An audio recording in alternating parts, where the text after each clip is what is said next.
ya ching pen leng Solomon chu chi na le hầu na lâu pi na dâu si ana phung vu e chung pa the nin a hin la a chan dâu lâu le a het dâu lâu pa the nin Solomon ko ma ana i me pathin thil kun akidang nge mi him het na le chi na sui pha lo pathin thu gu kidang ho het the na ichan theyu pathin zal vo a hi song pi chunga gul ki na lampi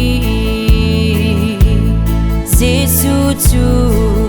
tôn sot song phi chu a hi Eden gun lui zi a chon sit na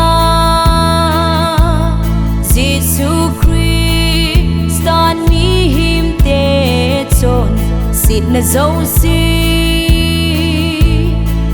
pel gaya e ho khela atho na chu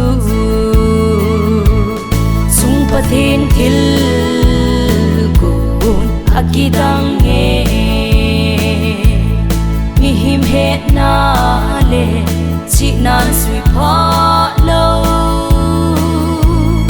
pathin thu gu kidang ho het the na ichan theyu pathin zal vo a hi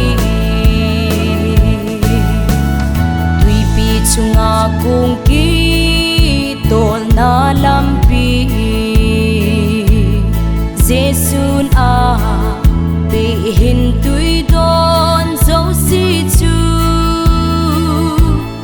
hin tui put a luya lon ding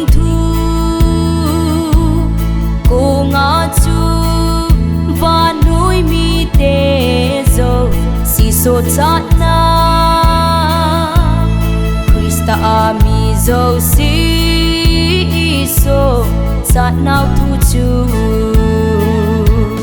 chung pathin thil kun akidang nge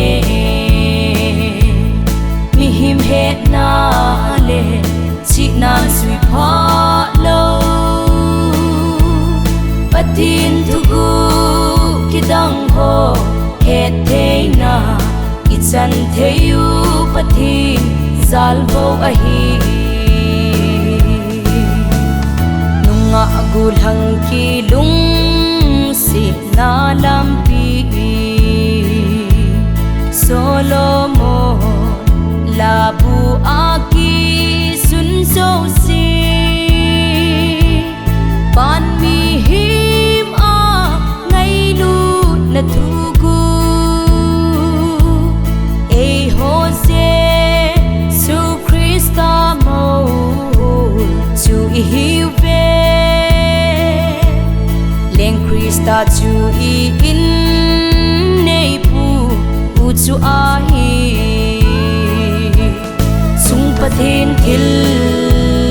kun akidang nge mi him het na le chi na sui pha lo pathin thu gu kidang ho het the na ichan theyu pathin zal vo a hi van lai zola mu van lai lampi chu Pentecost ni ala kau thing bu tha e ho ai manu ela pathin che na mi him la